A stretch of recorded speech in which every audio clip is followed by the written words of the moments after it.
So, picture this, right? You are standing in front of a microphone.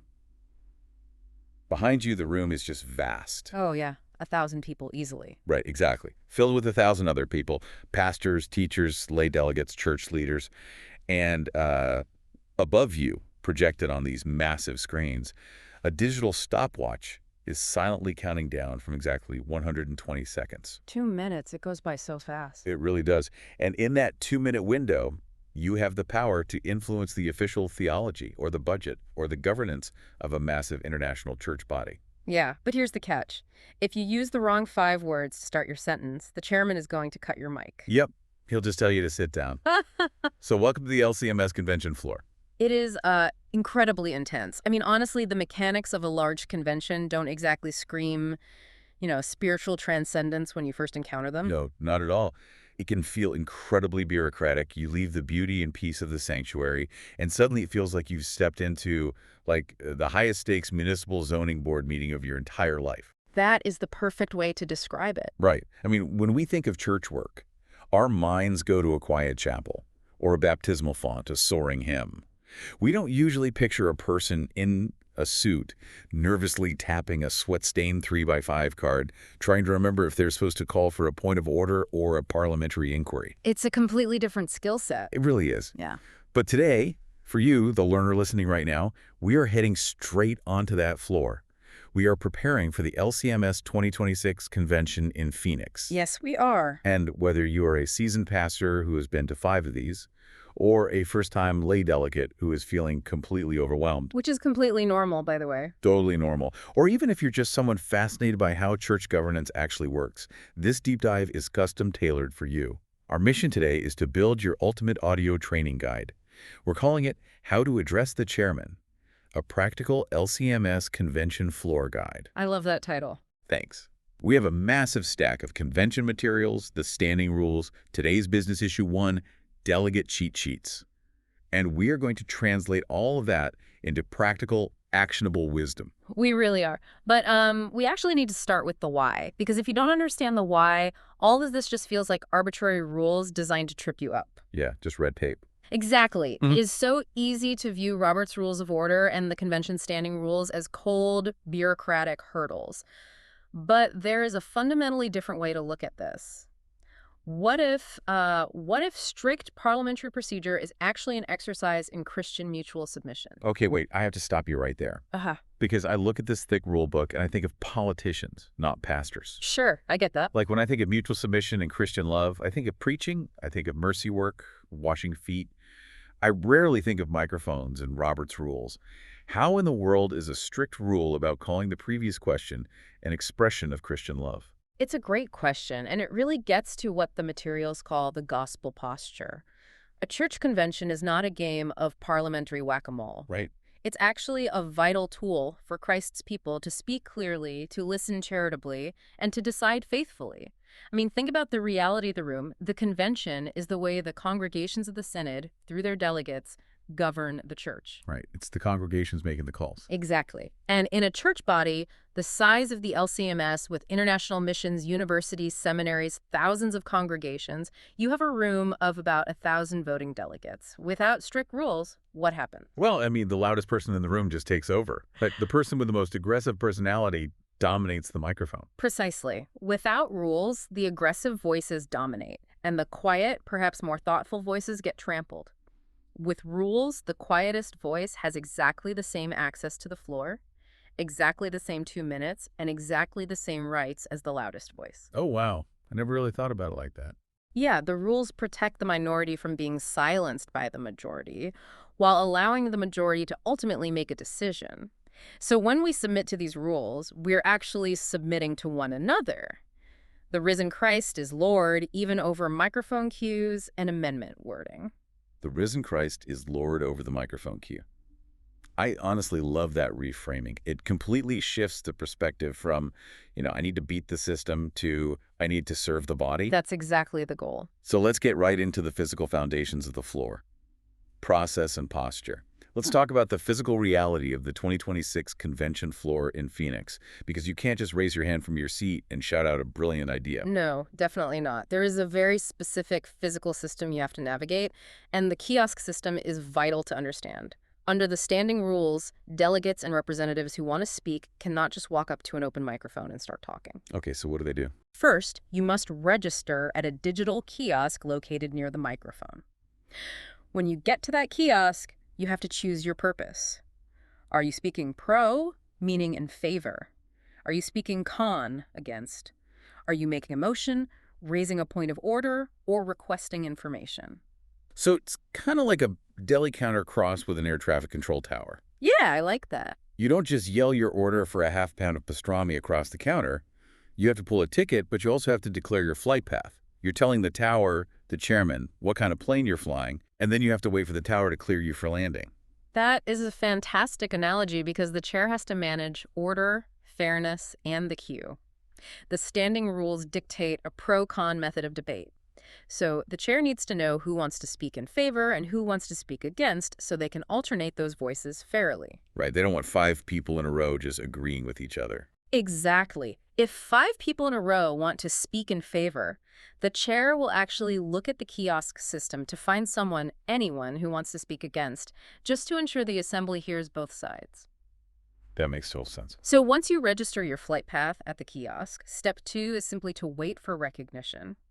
Do not begin until the chair calls your name. Okay, and step 3. Step 3, when recognized, you must identify yourself.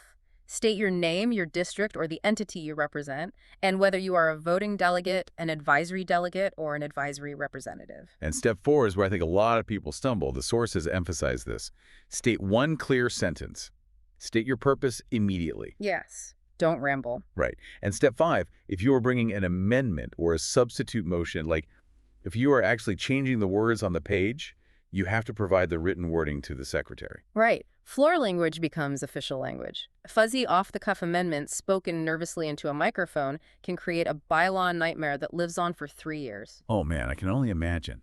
Yeah, it's bad. The secretary needs the exact ink you want to put on the page. And finally, step 6, always speak through the chair.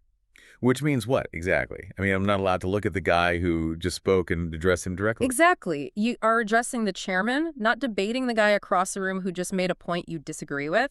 Okay. You never say, to the delegate from Missouri who just spoke, you are completely wrong. Right.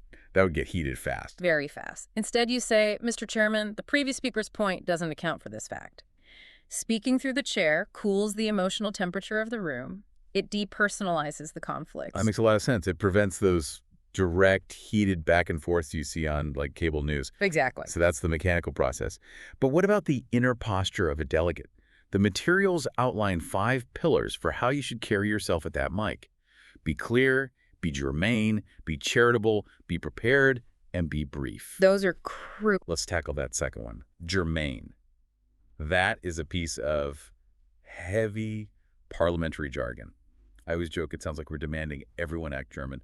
What does it actually mean in plain English? Well, germane simply means strictly relevant to the specific topic currently on the floor. And what's fascinating here is that being germane is not just a technical rule. It is a profound courtesy to the assembly. How so? Well, if the pending resolution is about a specific church planting initiative in urban areas, and you get to the mic and start complaining about the cost of the paint color in your local sanctuary back home, you are not germane. You're just completely off topic. Right. You are wasting the time of 1,000 people. A motion or a speech must relate directly to the pending question. It keeps the body focused on the actual decision at hand. And before we get into the final pillar being brief, we should probably add a quick disclaimer. This deep dive is a study aid. It is not an official LCMS ruling. Very true. Delegates must always follow today's business, the standing rules, the chair, and the convention parliamentarian. We are just helping you, the listener, prep. But let's look at that 5th pillar. Yeah. Be brief. We have to talk about the 2-minute debate frame. Yes, we do. The 2026 standing rules limit speeches and debate to 2 minutes per speech.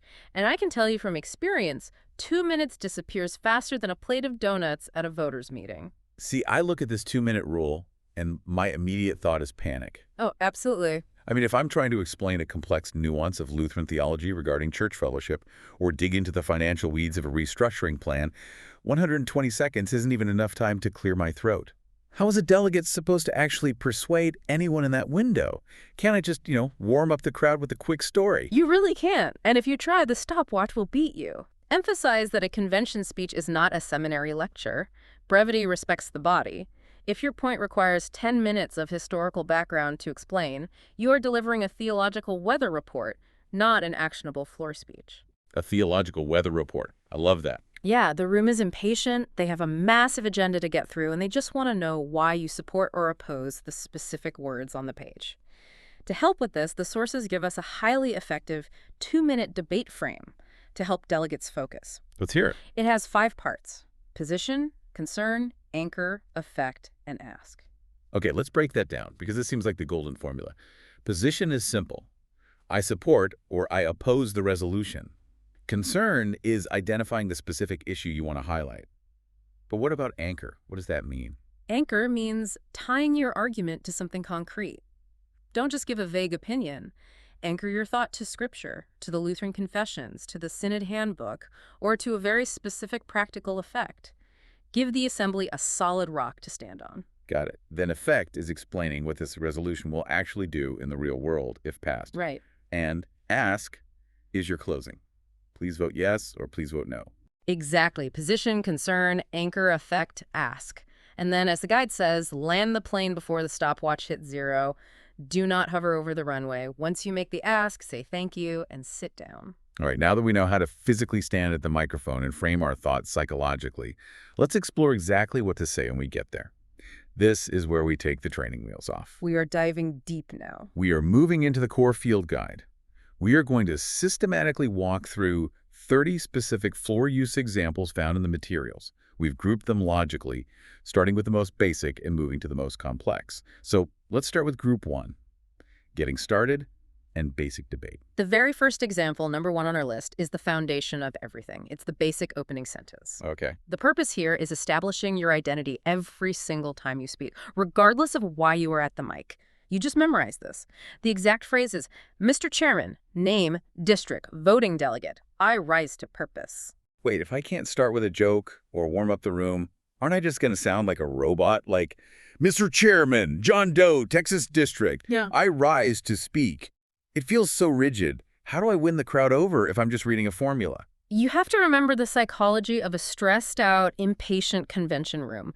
They don't want to be won over by your charisma. They want clarity. That's fair. When you start with a joke or a rambling, hey, everyone, sure is hot outside, you are eating into your own 120 seconds, and you are annoying the parliamentarian. The formula is a safety net. It's there to protect you. Exactly. Imagine the scenario.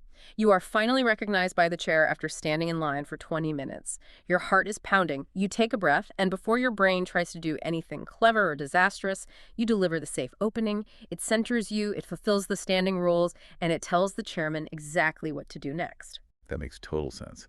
It's muscle memory. Okay, example 2 is speaking in favor of a resolution, also known as a pro-speech. The purpose is to persuade the assembly to adopt a good motion. The phrase is simply, I rise to speak in favor of resolution blank. But what's the pitfall here? What should we avoid? Avoid the echo chamber. Avoid repeating what the last 3 pro speakers just said. A repeated point is not holier just because it gets a second or third voice. Oh, yes. Bring a new anchor. For a scenario, let's say you support a church planting fund resolution. The first 2 guys talked about the theology of missions. Don't repeat that. Bring a 1-sentence example of its local financial impact in your district, frame it within the 2 minutes, and sit down. If you don't have a new point to make, just don't go to the mic. That is fantastic advice. Example 3 is the flip side. Speaking against a resolution or a con speech. The purpose is to highlight a fatal flaw in a pending motion. The exact phrase, I rise to speak against resolution blank. My concern is. And the absolute key here is what to avoid. Avoid attacking the committee's motives. Oh, this happens all the time. Right. Do not say, the committee is trying to destroy our schools with this mandate. You cannot judge their hearts. Better to say, the concern the committee has is real, but the wording they chose creates unintended consequences. Keep it about the words on the page. Yes. Let's say a resolution has great intentions for standardizing Sunday school curriculum, but it creates a heavy financial burden on small rural parishes. You attack the financial mechanism, not the faith of the committee members. That's a great distinction. Example 4 is when you don't want to debate, you just need help. Asking a question of the floor committee. Sometimes you just don't understand the intent before a vote. The phrase is, request for information. Would the floor committee clarify whether this language requires action or merely encourages action? And you must avoid the classic political trap, rhetorical questions. Oh, I hate those. We all do. Do not disguise a debate speech as a question. Don't go up and say, request for info. Did the committee consider how utterly terrible this idea is for the church? Yeah, that's just a speech with a question mark at the end. Exactly, and the chair will rule you out of order. Ask for genuine clarity. The scenario is exactly as you phrased it. A resolution uses the word shall, but the committee's explanation sounds like it's just a suggestion. You ask to clarify the legal weight so you can vote intelligently. Okay, so far, we've talked about standing up and giving your opinion or asking a question. But an opinion doesn't change the ink on the page. How does a delegate actually rewrite the law in real time? That brings us to our second group, fixing the wording. This is where we get into amendments and substitutes. Let's use an analogy. If debate is complaining about the ugly paint color in a room, an amendment is actually picking up a brush and painting a single wall. A substitute motion, on the other hand, is bulldozing the property and buying a whole new house. I love that visual. That's perfect. So, example 5 is offering an amendment. The purpose is when a resolution is mostly good, like the house is structurally sound, but specific words need to change. You want to strike words, insert words, or add a safeguard. The exact phrase is, I move to amend resolution blank by striking blank and inserting blank. Now, I see a really powerful tool in the sources here, specifically for Lutherans worried about overreach. It's a safeguard amendment phrase. Oh, yes. It says, I move to amend by adding, nothing in this resolution shall be interpreted to bind consciences beyond Scripture, the confessions, and the Synod's constitution and bylaws. That is a very powerful classic Lutheran tool. It protects local congregations from heavy-handed mandates. But what you must avoid when amending is trying to fix typos on the floor. Really? Like if they spell a word wrong? Do not go to the mic for that. If Yeah. someone misspelled a word or misplaced a comma, send it to the secretary on a piece of paper. Don't use the microphone. Only move substantive changes that affect the actual effect of the resolution. Got it. For a scenario. Imagine a resolution mandates a new reporting structure for church workers, but you want to ensure it remains strictly advisory. You move an amendment to change the words shall require to shall encourage. Makes sense. But what if the resolution is just a mess? What if changing one word doesn't fix it? That's example 6. Offer a substitute motion. This is bulldozing the house. The purpose is when the original resolution is just too tangled to fix with surgical edits and a full replacement is cleaner. The phrase is, I move the substitute resolution now provided to the secretary. Notice the crucial phrase there, provided to the secretary. Avoid springing this on the floor blindly. A substitute is a massive procedural move. You are asking the assembly to stop looking at the committee's work and look at yours instead. Right. It's a big deal. Huge. If possible, you should work with the committee beforehand or submit it to today's business so it can be printed for the delegates to actually read. The scenario here is that you and several other delegates have drafted a much clearer, simplified version of a massive, confusing resolution, and you want the assembly to consider your version instead. Okay, so we've debated and we've tried to rewrite. But sometimes the best action isn't to fix something on the fly, but to send it to the mechanic shop. That leads to group 3, moving things around. Example 7 is, refer a matter to a board, commission, or committee. The purpose is when the issue needs more research, a cooling off period, or extra refinement. The phrase, I move to refer resolution blank to floor committee blank for further consideration and report. The danger here is weaponizing the referral. Do not use referral just to kill something out of spite, because you hate it but don't have the votes to defeat it. Oh, people do that. Just try to bury it in a committee. All the time. But you should use it to ensure quality work. For instance, if a complex doctrinal statement about a new cultural issue is proposed on the floor, but it clearly needs deep theological review by the Commission on Theology and Church Relations, the CTCR, before passing, referring it is the responsible, orderly thing to do. It says, this is important, let the experts refine it. Example 8 is a sneaky one.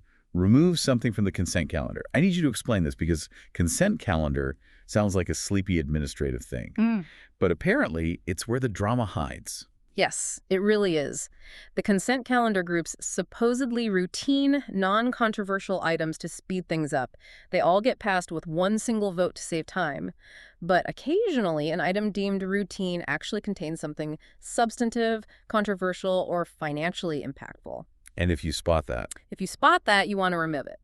The phrase, "Mr. Chairman, I request that resolution blank be removed from the consent calendar for separate consideration." So if a courtesy resolution thanking a committee secretly contains a clause that changes a major election procedure or spends $200,000, you pull it off. But wait, can one cranky delegate just pull everything off to install the convention? No, the rules protect against that. You need 10% of the voting delegates to agree with your request to pull it off. You can't just do it to waste time.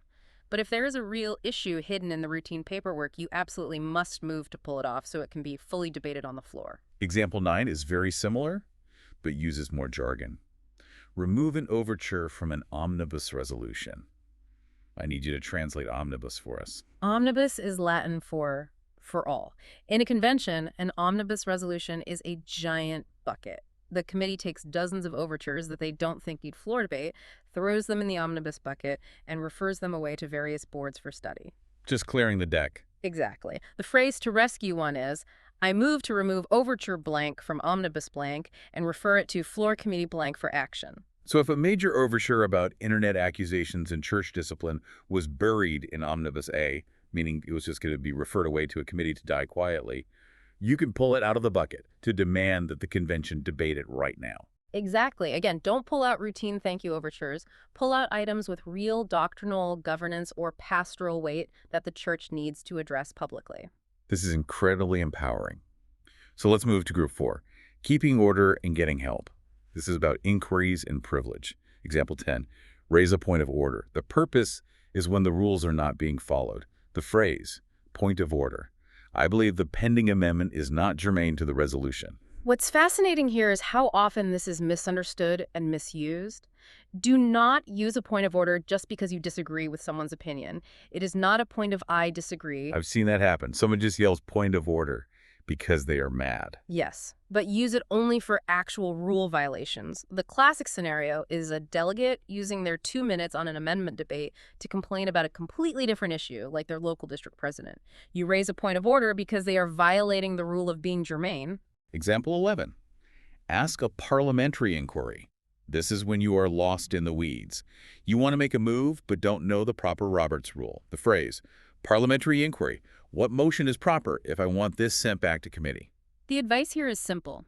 Don't pretend to be the parliamentarian. If you are confused about the queue or what vote threshold is needed to pass something, just ask the chair. The chairman has a professional parliamentarian sitting right next to him. Let them guide you. Example 12, request information. You need a factual answer, not an opinion, before you vote. The phrase, request for information. Does this resolution require new funding?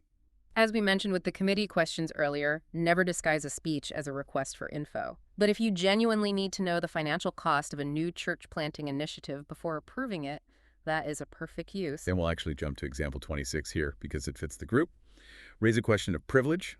This is about physical comfort, safety, or your ability to participate. The phrase, question of privilege. We cannot hear the speaker in the back. The standing rules actually prefer you submit these in writing to the chair if possible. Don't interrupt a speaker with a question of privilege just because the room is a little chilly. Use it for absolute emergencies. Like what? Like the sound system completely failing in the Texas district section and an entire block of delegates literally cannot hear the debate. That's a true question of privilege. That makes sense. Let's move to Group 5, managing time and debate. These are the classic Roberts Rules tools that everyone has heard of but nobody really understands. Example 13. Call the question or move the previous question. I've always found that phrase so confusing. Previous question sounds like we want to go backward to an old topic, but it actually means shut up and vote right now. Right? Why do they call it that? It is so confusing. It comes from old British parliamentary history. Yeah. When you move the previous question, you're basically asking the assembly, are we ready to vote on the main thing yet? If the assembly votes yes, all debate stops immediately and you vote on the resolution. That's a powerful motion. Very. Because it forcibly stops debate and silences anyone still waiting in line at the mic, it requires a 2/3 supermajority to pass. It strips the minority of their right to speak, So you need an overwhelming majority to enact it. The phrase is simply, I move the previous question. Is there an etiquette to this? A massive one. Here is what you must avoid. Never, ever give a 2-minute debate speech, outline your brilliant arguments, and then immediately say, and with that, I move the previous question. Oh, wow. I didn't even think of that. Yeah, it is highly frowned upon. It's often considered out of order and explicitly against the spirit of the standing rules. You are essentially having your say and then slamming the door shut behind you so nobody can rebut you. So when should you use it? Use this motion only when we've heard 6 speakers say the exact same thing, no new information is coming out, and it's simply time to vote. Good to know. Don't slam the door. Examples 14 and 15 go together. Extend debate and limit debate. The purpose is either you need more time for a complex issue, or you want to shorten speech times to get through a packed agenda. The phrases, I move to extend debate by 15 minutes, or I move to limit debate to 1 minute per speaker. Be aware that these also require supermajorities, usually a 2/3 vote, because you are altering the standing rules of the assembly on the fly. You'd use extend debate if a massive foundational theological resolution needs way more than the standard time allotted by the chair, and the body agrees it needs more time to breathe. Then we have the delay tools, examples 20, 21, and 22. Postpone to a definite time, lay on the table, and postpone indefinitely. These sound completely identical to me. Let's use a kitchen analogy. How do these 3 things differ if I'm cooking dinner? I love that. Okay, postpone to a definite time is putting the dish in the fridge to cook tomorrow at a specific time. I move to postpone this matter until after lunch. You use this if a complex amendment was just passed out and delegates need an hour to actually read the ink before voting. Okay, so what is lay on the table? That sounds so dramatic. Lay on the table is just sliding the cutting board out of the way for a second because the oven just caught on fire and you need to deal with the fire immediately. It sets the current item aside temporarily to deal with something utterly urgent. And postpone indefinitely. That's throwing the dish in the trash without tasting it. Ouch. Yeah. Yeah. It essentially kills a motion without having a direct yes or no vote on its actual merits. It's a way for the assembly to say, we don't even want to touch this. That clears it up perfectly. The fridge, the cutting board, and the trash. All right, group 6. Voting, records, and rulings. Example 16. Divide the question. The purpose is when a resolution has 2 distinct, separate parts that could stand alone, and you want to vote on them separately. The phrase, I move to divide the question, taking Resolve 1 and Resolve 2 separately. Why is this useful? It is the ultimate defense against the poison pill. Imagine a resolution that honors a retiring church worker who everyone loves. But the second resolve secretly changes a bylaw in a highly controversial way. That's rough. Right. If you vote yes, you change the bylaw. If you vote no, you insult the retiring worker. It's a trap. So you divide the question so you can vote yes on the honorific part and debate the bylaw change separately on its own merits. That is brilliant. Example 17. Request a counted vote or division. This is when the voice vote was just too close to call. The chairman says the ayes have it, but from where you sit, it sounded like a 50-50 split. The phrase is, Mr. Chairman, I call for a division of the House. This forces the chair to verify the vote electronically or with the standing count. It removes the guesswork and ensures the true will of the assembly is recorded. Example 18. Appeal the decision of the chair. Honestly, this sounds like outright mutiny. The purpose is when you believe the chairman made a procedurally incorrect ruling. The phrase, I appeal from the decision of the chair. It sounds like mutiny, but it really isn't, and we need to go back to the gospel posture here. An appeal is simply a request for the assembly, the ultimate authority to overrule the chair on a procedural interpretation. It is not a personal attack on the chairman's character. Can you give an example? Let's say the chair rules your amendment out of order because they say it's not germane, but you firmly believe the standing rules allow it. You appeal, and the body of delegates decides who is right. It is a built-in check and balance. Example 24. Correct the minutes. The official record has a substantive error. I move to correct the minutes of yesterday's session to reflect. Again, do not use the floor mic for typos. If they misspelled your name, send a note to the secretary. But if the minutes say a resolution passed and it actually failed, that is a massive substantive correction for the microphone. Example 25. Call for the orders of the day. The convention is ignoring the printed schedule and you want to force a return to the agenda. I call for the orders of the day.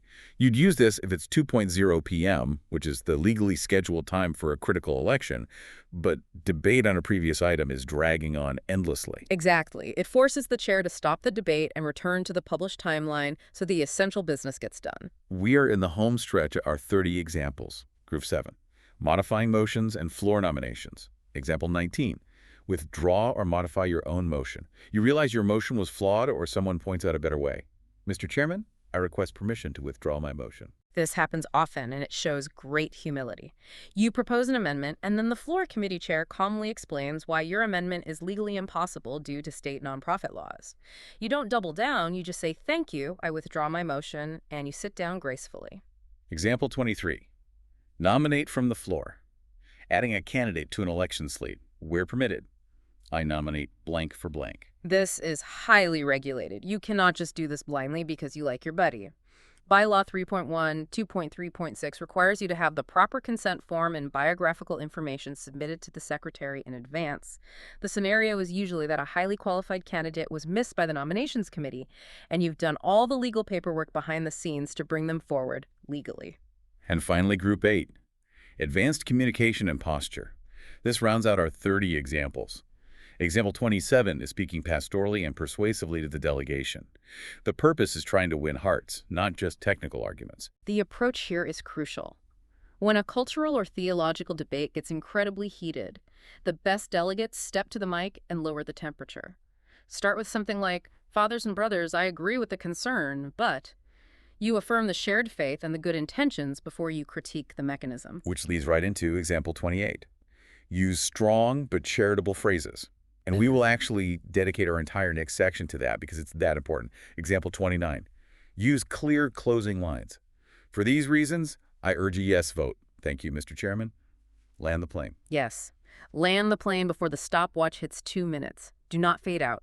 End with a period. And example 30 is maybe the most practical piece of advice in the whole stack of sources. Build a fast cheat sheet for floor use. The purpose is simply being prepared for the adrenaline. Yes. Write down your exact mic phrase, the resolution number, and your 150-word argument on a physical 3x5 index card before you stand up and get into the kiosk line. Does it really help that much? Unbelievably so. When the adrenaline hits, the lights are on you, and 1,000 people are staring at you waiting for you to speak, your mind will go blank. You will be so glad you have those exact words written down in blue ink in your hand. Okay, that was a marathon, but an incredibly valuable one. That is your 30-item field guide to the floor. Now, I'm going to transition into part 3, better ways to say hard things. This is my favorite part. Yeah. We've covered the mechanics, the Roberts rules, the voting. Now let's talk about the diplomacy. Conventions handle high-stakes theological and governance issues. Emotions will run hot, people love their church, and they get protective. So, how do I tell a committee they're completely, absolutely, embarrassingly wrong without sounding like a total jerk? This is where the discipline of our gospel posture really gets tested. The sources provide exact translations for taking aggressive, factional language and turning it into charitable, actionable debate. Let's look at the translations because words matter. Okay, let's role play this. I'm furious about a resolution. Instead of going to the mic, slamming my fist and yelling, "This is a terrible idea," what do I say? You say, "The concern is real, but the wording is too broad." Notice what that does. That validates the committee's attempt to solve a problem. You assume they have good intentions, but you critique the specific words they chose to solve it. Okay, what if I read an amendment and I think, what were they thinking? This is ridiculous and un-Lutheran. You say, "This preserves the doctrine while removing overreach." You framed your solution as a rescue operation, not an attack. You are helping them protect the doctrine. What if a national board is pushing a mandate on local congregations and I want to say, you're acting like dictators? Never say that. Say, "Let us not bind consciences where Christ has left freedom." That is a deeply classically Lutheran response. It appeals to a shared theological framework, Christian freedom, rather than throwing cheap political insults. And what if I feel like the committee is ignoring outreach? I want to yell, you guys don't care about the mission. You say, "The issue is not whether we care about doctrine or mission. We do. The question is whether this wording is faithful, clear, and useful." If we connect this to the bigger picture, attacking the wording rather than the motives is the secret to good convention debate. That makes total sense. You cannot judge a committee member's heart. You don't know their soul. You can only judge the ink on the page in today's business. When you attack motives, you create enemies, you create defensiveness, and you create factionalism. When you attack wording, you invite everyone, even the committee, to help write a better sentence based on our shared Lutheran confessions. That is profound. The issue is not whether we care about doctrine or mission. We do. That assumes the absolute best of your neighbor, even when you disagree with them. All right, it is time to put all this theory to the test. It is time for Part 4, Delegate Practice Drills. Let's do it. We are going to do 10 realistic convention scenarios. I'm going to play the role of the slightly confused delegate, and I'll try to guess what I should do. And you, the listener, play along in your head and try to guess the answer before our expert breaks it down. We have to choose the right microphone purpose. Pro, con, motion, info, inquiry, order, amend, refer, omnibus, or close debate. Ready? I am ready. Let's test the framework. Scenario 1. I'm sitting in my chair, reading the resolution on the screen, and I spot a glaring typo in the third whereas clause. They spelled the word justification wrong. I'm annoyed. I want to fix it. I think I should use the amend purpose to strike the misspelled word and insert the correct one. Am I right? You are completely wrong. Oh, man. The answer is, don't go to the mic at all. Under the standing rules, you send editorial corrections and typos to the secretary in writing. Do not waste the time of 1,000 people with a public spelling bee. Save the mic for substantive issues. Okay, good to know. Keep my red pen to myself. Scenario 2. A resolution tries to mandate a specific, highly regulated worship style for every single local congregation in the Synod. It feels like severe overreach into local authority. My gut says I should run to the mic, choose con, and give a fiery speech about how terrible this is. A con speech is okay, but it doesn't fix the problem. You want the amend purpose. You go to the mic and move to add the safeguard amendment we discussed earlier. I move to amend by adding, nothing shall be interpreted to bind consciences beyond Scripture, the confessions, and the Synod's constitution and bylaws. You don't just complain about the overreach. You fix the overreach with surgical, protective wording. So don't just complain, fix it. Scenario 3. A resolution addresses a very real problem about pastoral care that everyone agrees is an issue. But the proposed solution they've written is incredibly messy, it creates legal liabilities, and clearly needs massive review before it's safe to pass. I think I should use the substitute purpose and try to rewrite the whole thing right there on the floor. Writing a complex legal substitute motion on the fly is a recipe for disaster. You choose the refer purpose. I move to refer this resolution to the Council of Presidents for further consideration. You aren't killing the idea. You are sending it to the mechanics shop for proper expert repairs where they have the time to get the legal language right. Let's move to scenario 4. The chairman calls a voice vote. He says it passed. But from where I'm standing, half the room just yelled no. It was super loud. What do I do? You request a counted vote or division. Right. Don't let a close voice vote stand if there's real doubt. It ensures fairness. Scenario 5. I'm looking at the agenda, and Omnibus A, which is just supposed to be routine stuff sent to committee, actually contains an overture about worker removal that is highly sensitive and needs floor debate. What's my move? You move to remove from Omnibus. You pull it out of the bucket so it can be debated separately on the floor. Excellent. Scenario 6. I'm reading the consent calendar, which is all the non-controversial stuff, but I notice Resolution 4-something is going to cost the Synod $200,000 annually. That's not routine. What do I do? You move to remove from the consent calendar. Again, you need 10% of the delegates to agree with you, but if it's a big financial hit hidden in routine business, get it pulled off for debate. Scenario 7.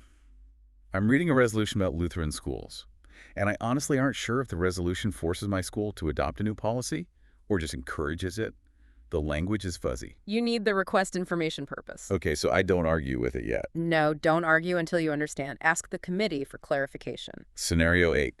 The guy currently at the microphone is supposed to be debating a resolution on church planting, but he is currently 4 minutes into a deeply personal rant about an overture that was already declined yesterday. He's way off track. I'm annoyed, so I think I should use the previous question purpose to shut him up and close debate. No, you can't use previous question to interrupt a speaker. This is a classic point of order. You register for order at the kiosk, wait to be recognized, and say, point of order. I believe the speaker is not germane to the pending resolution. It is technically the chairman's job to rein him in, but if the chair misses it, you as a delegate can flag the rule violation and protect the assembly's time. Oh, that is a great catch. Scenario 9. I want to send a resolution to the Council of Presidents, but I completely forgot the exact parliamentary rule on how to phrase it. That's an easy one. Parliamentary inquiry. Just ask the chair for help. And final drill, scenario 10. We've been debating the same amendment for 30 minutes. Everyone is just repeating the same arguments over and over. I am ready to vote. That is when you move the previous question. It closes debate if 2/3 of the body agrees. That is fantastic. If a delegate internalizes those scenarios, like when to amend, when to refer, when to call a point of order, they will be miles ahead of the curve when they step onto the floor in Phoenix. This brings us to part 5, the one-page quick reference summary. If you had to boil this entire deep dive down into a mental one-pager that a delegate could essentially print in their mind before they walk into the convention hall, what does that look like? I would break it down into 5 core takeaways. Number 1, the safe opening. Memorize it. Mr. Chairman, name, district voting delegate, I rise to purpose. Number 2, the microphone steps.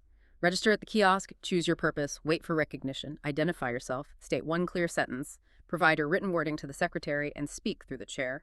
Number 3, the top phrases. Know the difference between I rise to speak in favor, I move to amend, point of order, and request for information. Keep those loaded in the chamber so you aren't searching for words when the pressure is on. Number 4, the 2-minute frame. If you are debating, you have exactly 120 seconds. Position, concern, anchor, effect, ask. Land the plane. Do not bring a seminary lecture to a stopwatch fight. And finally, number 5, the closing gospel posture. Remind us of that posture one more time, because I think it's the most important thing we've talked about today. We are not here to win a political game. We are here to serve the church so the church can serve the world. We attack bad wording, not our brother's motives. We use the rules to ensure clarity and fairness, not to silence debate or trap people. Good order is a gift from God. It's so easy to view Robert's rules and all these standing rules as cold, bureaucratic hurdles. Yeah. But what if we view them differently? What if strict parliamentary procedure is actually an exercise in Christian mutual submission? By binding ourselves to these rules, we ensure that the loudest voice doesn't dominate, the quietest voice can be heard, and the body can act together in love. This raises an important question for everyone listening. Will you use the microphone to build up the body or to tear it down? Good order protects the minority, it organizes the majority, and it keeps the focus firmly on the mission of the church. So to you, the learner listening right now, whether you're packing your bags for Phoenix or you're just studying how the church governs itself, take this knowledge, prepare your cheat sheets, write out your 3x5 cards, and when the time comes, step up to the kiosk, wait for your turn, and address the chairman with confidence, clarity, and charity. The rules might feel like a municipal zoning board, but the work we are doing together is eternal. You've got the tools. The rest is up to you. But I leave you with this final thought to mull over. If the way we conduct our business on the convention floor is a public witness to the world of how Christians treat one another, well, what kind of witness will your 2 minutes be?